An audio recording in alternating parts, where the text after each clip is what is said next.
Welcome back. You're watching CNBC-TV18, our continuing coverage of Budget 2022. We have the team from North Block, the budget architects here with us in the studio. Joining us now is the Finance Secretary, Mr. T.V. Somanathan, and the DIPAM Secretary. Thank you very much, gentlemen, for joining us here on the program. Let me start by asking you, sir, I mean, absolutely no doubt about the fact that there has been, the biggest headline on the budget has been the CapEx number, and I think that has got the unequivocal thumbs up from all sections that we've spoken with. But the question then is that while you've often spoken about the need to front load the spending, we have seen it being bunched up. What's the plan as far as spending is concerned and actually being able to put the money on the ground? See, you have to draw a distinction between making the money available and spending the money. So from our point of view in budgeting, we are making sure that the allocations are provided well in advance of the financial year. This enables spending departments to plan the way they spend it. But there have been difficulties, like in the current financial year, we lost 2 months due to the second wave. So it's very well to say that it should be front-loaded. But front-loading is also, it's not just a factor of finance or planning. It's also a function of conditions on the ground. So what happens next year will, of course, have some, will be influenced by what happens on the health front. But if we assume that there are no repetitions of that kind of, restrictions on activity, then I think we are in a good position to see a good pickup in capital expenditure next year. Okay, so you anticipate that if, and that's your biggest consideration, that COVID-related restrictions will get in the way? Yes. And if that's out of the way, then it's not such a big concern. I think we have, it is my uninformed, non-health person's opinion that we have seen the worst of it. But again, when you say backloading, please remember we lost the first 2 months of this financial year. So if you adjust for that, we are not backloaded. The backloading appears because you skipped 2 months, which we couldn't really front load at all. Yeah. Well, let me come to you, sir. Are you breathing a sigh of relief? Because so far you've been given a very, very aggressive target to deal with. And this time around, even for the current financial year, there is a cut. And for the next financial year, the disinvestment target at 65,000 crores. So are you heaving a sigh of relief? Is the pressure a little bit off? No, I think, we are all part of the budget making, so it's not really that way, Sai. Our target was set with the new PSC policy and the change in tax that we had, where we had set the privatization as an important goal of economic reforms, and to increase the employment and the potential as well as the productivity potential of the economy. We need to actually, make this public sector, which is not performing as much, to perform better. And one of the ways is to hand over management control. And in that thing, I think if we start looking at always from the fiscal point of view, you always miss the bus, because you would be really going for easy hangings, and rather than striving for more difficult things like, for example, Air India, where actually fiscally it was a saving of more of an opportunity cost rather than actually getting a very big receipts from the government side. So we saved money there going forward rather than actually receipts. So we should not be actually counting this. And similarly, the second example I can give is an NINL, where we get nothing actually in fiscal resources. But in terms of economic, advantage of this, that you might see, 30 to 50,000 crores of investment over next 4 or 5 years in that region, creating thousands and literally thousands of jobs. Yes, we did have Tata Steel CEO talking about that with us on the channel just a few hours ago. But, I was talking to the Revenue Secretary, and he said that while 14%, which is what they've assumed as far as revenue growth is concerned, is challenging, but he is hopeful of bettering that. Are you hopeful of bettering the disinvestment target as well? And I asked you that primarily because you're very confident of being able to do the LIC IPO in March, as you told me. Yes, of course. I think it's good to keep the targets reasonable and overperform, and let not the markets be be depressed for the PSU stocks, because after all that, if we are selling the shares, we should also ensure that the investors who are invested in our shares don't get shortchanged through a continuous supply of shares. So I think keeping the target reasonable, because we have to do it in opportune time. We have to disinvest at opportune time in an opportune way. And that's what our strategy, and we surely will exceed the target. I'll get back to further disinvestment questions in just a second. Mr. Somanathan, let me address the issue of one of the reforms that was promised in the previous budget, and that had to do with bank privatization. Of course, it also spoke about an insurance company. It's not slated for this session of Parliament, either the legislative part of the process, to get that moving. How should we read that? Is it a pause, or has it been put on the back burner? How do we read this? No, it's not been put on the back burner. It's as the finance minister said in her speech, this is a budget which is to be viewed as continuity from the previous budget. All the avowed aims of the previous budget remain valid. So it will happen. And insurance doesn't even need legislative change. No, insurance doesn't need legislative change. Banking does. Not all of banking. IDBI doesn't. IDBI doesn't either. But do you believe that perhaps the next session of Parliament is when we could see the legislative process being brought to the House? Possible. Possible. Let me address the issue of states and what the budget has actually done as far as states are concerned in light of CapEx. And there's been plenty that perhaps has gone a little bit unnoticed in comparison to some of the other headlines. How impactful do you believe those decisions are going to be? The additional 1 lakh crore rupees, the 50-year loans, etc. I think they are going to have a major impact on states. And again, this has been one of the less noticed things, but this actually started with Atmanirbhar Package 3 when we provided 12,000 crores of loans in 2021 to the states for capital expenditure for their priorities. It was not for central projects, it's for state projects. And that actually proved very helpful in sustaining capital expenditure in a year when their revenues were severely affected. It continued into this year as 10,000, and the revised estimates has been increased to 15,000. So we've got a very positive response from states, and they expressed that in the meeting they held with the finance minister a few weeks ago.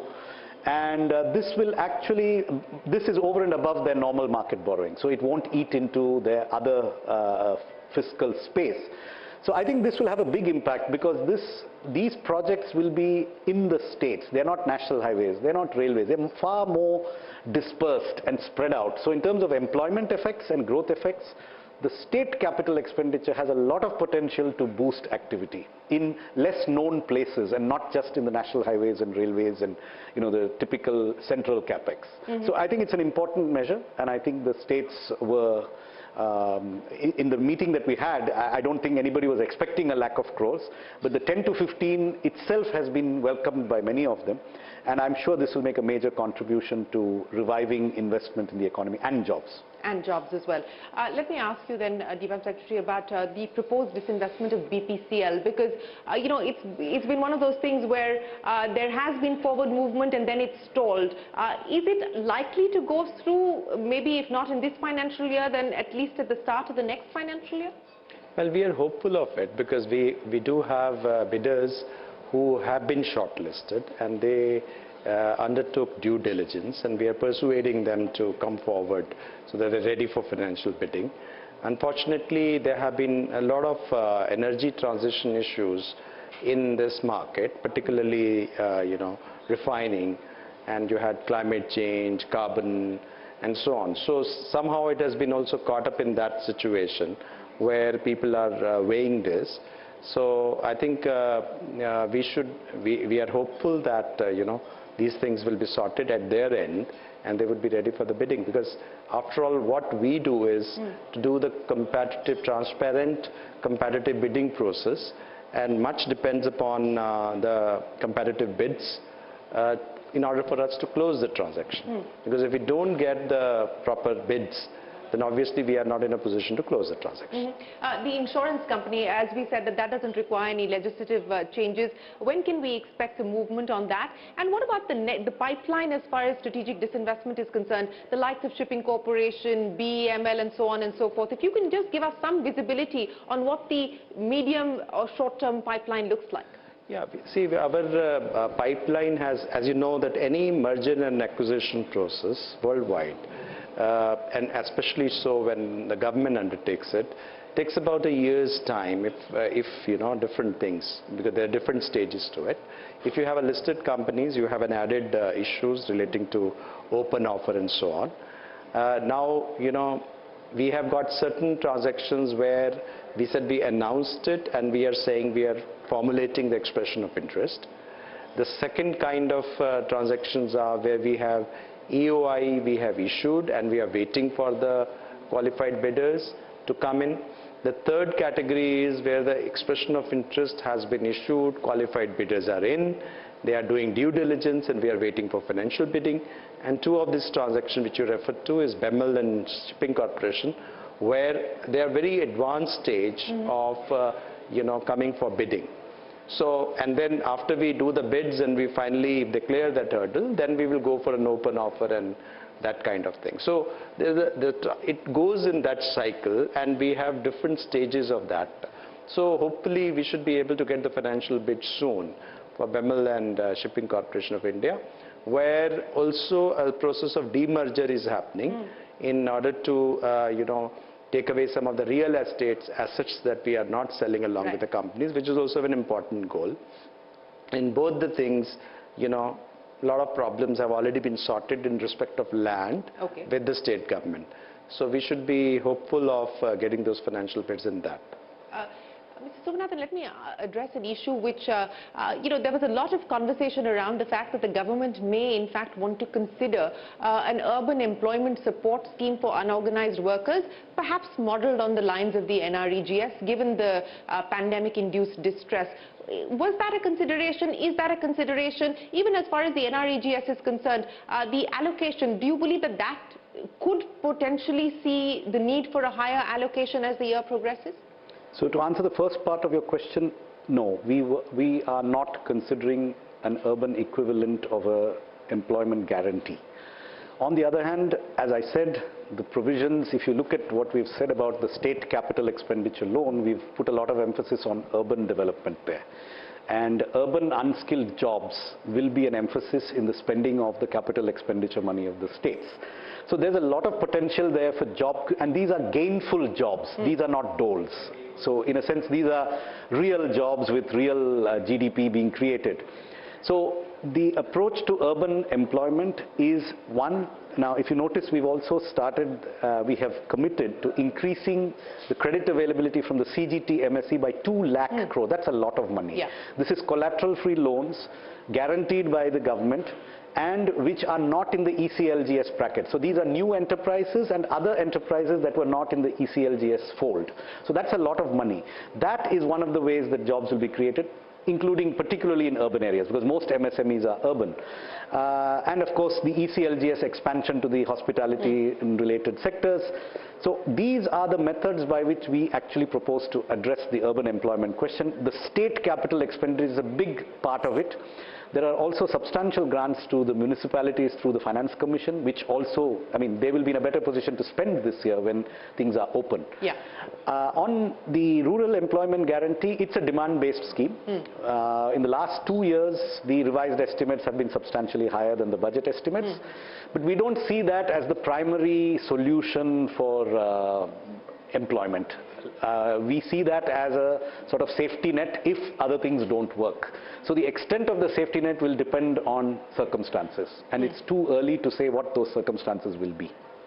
So you're hopeful that the other measures that you are putting in will place reduce the demand. Will reduce the demand for the NREGS. Yes, especially the genuine demand. I mean, there was an Indian Express expose on, some of the things that happen in NREGS. So as far as the genuine and valid demand for NREGS is concerned, I'm hopeful that that will, it may change or it may require more money, in which case there is always, we have shown in the last 2 years that there can be substantial increases if the need arises. An extension of the Pradhan Mantri Anna Yojana, the expectation was that perhaps a decision would have been taken. No decision has been taken. But do you foresee the need for that to continue beyond March? I don't want to speculate. I don't know what will happen with the pandemic. I can't speculate. Okay, fair enough. Even the pandemic experts don't know. So I know even less. That is true. They don't. They don't. It is dynamic. So let me end then by asking you, what do you foresee as the single biggest risk to the recovery that we're in the midst of? There are multiple risks, but I'm not worried. I mean, there is the Fed taper and its influence on, the Indian economy. But I think we are much less dependent on foreign capital flows now. So that's not a big worry.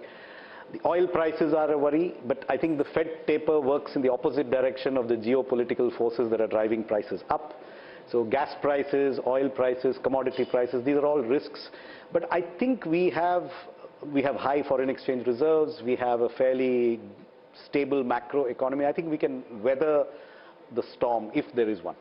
Well, let's hope there is no storm to weather, and we hope that the kind of volatility that we've been through is a thing of the past and the worst is behind us, with the pandemic as well as with the fragile state of the economy. Mr. Somanathan and Sir, thank you very much, Mr. Pandey, for joining us here today. Appreciate your time. We will, of course, have you both back with us on the CNBC-TV18 budget verdict. That will be tomorrow, but for this evening, thank you very much once again for your time. We will take a break. Budget makers back with us when we return after this very short break. Stay on with us. Our CNBC-TV18 Budget Town Hall returns.